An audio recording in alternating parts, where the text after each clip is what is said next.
Saudara dan saudari yang saya kasihi, kita berjumpa kembali.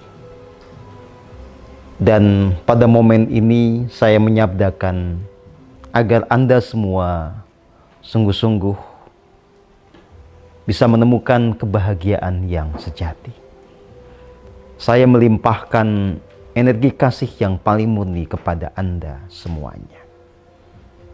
Dan kali ini kita akan melanjutkan pembahasan kita tentang Pancasila. Di episode yang lalu kita telah sama-sama membahas bahwa Pancasila selain dasar negara adalah juga jalan spiritual bangsa Nusantara, dan tanpa kembali kepada Pancasila yang sesungguhnya kita tidak akan pernah bisa meraih kembali kejayaan yang pernah kita alami bersama sebagai sebuah bangsa. Saudara dan saudari yang saya kasihi, selanjutnya saya hendak mengajak Anda menyelami satu persatu sila di dalam Pancasila. Dimulai dengan sila yang pertama, ketuhanan yang Maha Esa. Saudara dan saudari yang saya kasihi, apa sebetulnya makna dari sila pertama ini? Jika kita mengacu kepada praktek berspiritual dari bangsa Nusantara, maka dari sila satu ini kita bisa mengerti beberapa hal pokok. Pertama adalah bahwa bangsa Nusantara memang mengakui keberadaan Tuhan. Yang kedua, bahwa bangsa Nusantara memang pernah hidup selaras dengan aturan Tuhan. Yang ketiga, para pemimpinnya tentu saja hidup dengan kasih yang murni dan setia menjalankan apa yang merupakan kehendak Tuhan. Nah, penerimaan dan pengakuan akan keberadaan Tuhan yang Maha Esa dan komitmen kita untuk hidup selaras dengan aturannya, aturan dari Tuhan yang Maha Esa itulah sebetulnya menjadi semangat dasar dari sila pertama Pancasila. Tetapi ini menyisakan satu problematika. Ya, ini yang harus kita jawab sekarang. Bagaimana cara kita memahami Tuhan? Tuhan seperti apa yang kita akui keberadaannya? Dan kalau kemudian kita bicara tentang aturan Tuhan yang mana? Karena kita harus melihat fakta sosial saat ini. Ya, ada perkembangan yang di zaman dulu jelas tidak ada. Kita sekarang punya 6 agama resmi, yang diakui oleh negara. Dulu itu tidak ada. Bahkan di awal-awal kemerdekaan Republik Indonesia juga itu tidak ada. Tidak ada yang namanya agama resmi. Bahkan yang disebut sebagai agama Hindu saja, yaitu fenomena belakangan. Karena di masa lalu yang dikenal adalah agama Tirta. Tidak seperti agama Hindu yang sekarang dirumuskan oleh para perumusnya. Nah, saudara dan saudari yang saya kasihi, kita perlu punya sebuah keterbukaan pikiran untuk melampaui sekat konsepsi ini. Jangan selalu melihat Pancasila dalam perspektif agama sebagaimana yang sekarang berkembang. Saudara dan saudari yang saya kasihi, sila pertama ketuhanan yang Maha Esa itu mengajak kita untuk menyadari realitas Tuhan sebagaimana adanya. Kita dibawa untuk menyaksikan keberadaan Tuhan yang nyata sehingga kita bisa dengan tegas mengakui keberadaannya. Ya, Tuhan memang ada. Nah, di sini kita perlu memahami bahwa untuk mengakui keberadaan Tuhan ini dibutuhkan sebuah metodologi. Nah, metodologi inilah yang dalam bahasa nasional kita disebut sebagai hening cipta. Hening cipta adalah laku spiritual, yang prakteknya adalah kita meresapi setiap tarikan dan hembusan nafas yang natural, menyadari kasih murni dari Tuhan di dalam setiap tarikan dan hembusan nafas. lalu membuat otak kita, pikiran kita terhubung dengan satu perangkat kecerdasan di relung hati kita yang kita sebut sebagai rasa sejati. Dan dengan itu semua kita kemudian menyadari keberadaan Tuhan yang nyata dalam berbagai tingkatannya. Lewat hening cipta kita akan menyadari keberadaan Tuhan sebagai sumber kasih murni dan sebagai sumber tuntunan agung di relung hati. Dan bertuhan dalam konteks ini berarti kita kemudian hidup dengan kasih murni itu, hidup setia sesuai dengan tuntunan agungnya yang muncul dari relung hati. Lewat hening cipta kita juga bisa mengerti, bisa menyadari keberadaan Tuhan sebagai kecerdasan tertinggi di jagat raya ini, yang menjadi sumber dari segala hukum-hukum kosmik. Maka bertuhan dalam konteks ini berarti kita menyadari bahwa di segala peristiwa yang ada di jagat raya ini ada kecerdasan tertinggi yang kita akui. Dan kemudian kita hidup selaras dengan hukum-hukum kosmiknya. Kita menyadari bahwa kita senantiasa diliputi oleh hukum kosmik yang serba adil dan presisi. Ketiga, kita menyadari keberadaan Tuhan sebagai realitas yang tanpa batas, yang meliputi segalanya, yang menjadi sumber dari segala yang ada. Ya.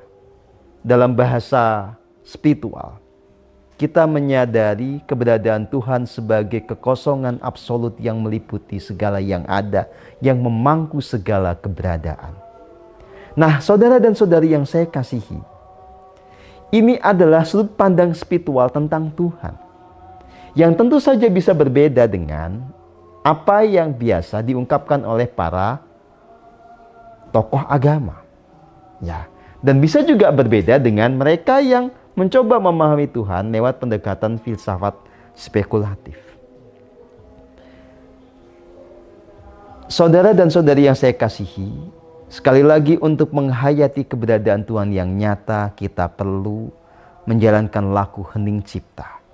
Supaya kita tidak kemudian hanya percaya sekedar percaya, atau banyak berspekulasi dengan rasio kita terhadap realitas yang sebetulnya bukan objek dari pendekatan rasionalitas. Saudara dan saudari yang saya kasihi, maka kita hanya akan bisa menghayati sila pertama ini kalau kita sungguh-sungguh tekun menjalankan hening cipta. Nah, untuk menegaskan bagaimana pentingnya hening cipta ini, saya mengajak Anda untuk memahami ya, bahwa simbol dari sila pertama Pancasila itu adalah bintang segi 5. Kenapa? Dalam tradisi bangsa kita, bintang itu adalah penunjuk arah. Ya. Ini adalah elemen penting di dalam astronomi kita, astrologi kita. Maka makna praktis dari pengakuan kita akan Tuhan adalah kita bisa mengambil langkah baik untuk tataran individu maupun tataran bangsa dengan mengikuti petunjuk Tuhan. Bagaimana ini bisa terjadi? Tentu saja kalau kita bisa mengenali keberadaannya sebagai Sang Penuntun Agung di relung hati. Dan ini hanya akan bisa terjadi kalau kita menjalankan hening cipta. Ya. Makna berikutnya, bintang segi 5 itu bicara tentang realitas diri manusia yang sangat kompleks. Ya. Manusia itu berasal dari Tuhan yang meliputi segala yang ada.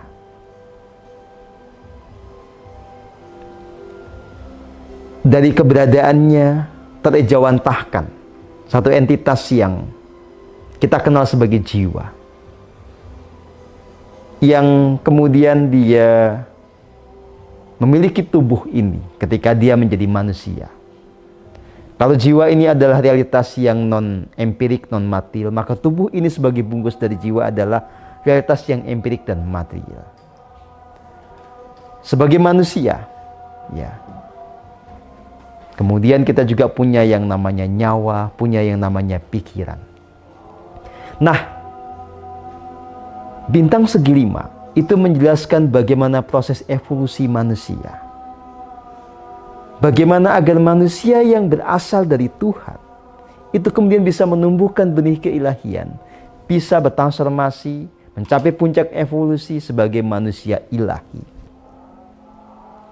Maka makna paling ideal dari berketuhanan yang Maha Esa adalah kita sebagai manusia betul-betul bisa hidup dengan kesadaran ketuhanan yang sejati, bisa bertumbuh menjadi manusia yang sempurna, bisa bersikap dengan kasih yang murni, selalu melangkah sesuai dengan petunjuk dari Tuhan yang Maha Esa.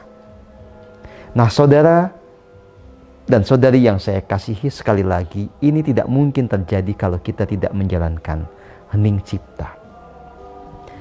Nah, satu renungan yang kemudian juga penting untuk kita lakukan adalah begini. Apakah dengan merujuk kepada sila pertama Pancasila ini kemudian kita harus menjadi negara agama atau kita menjadi negara spiritual?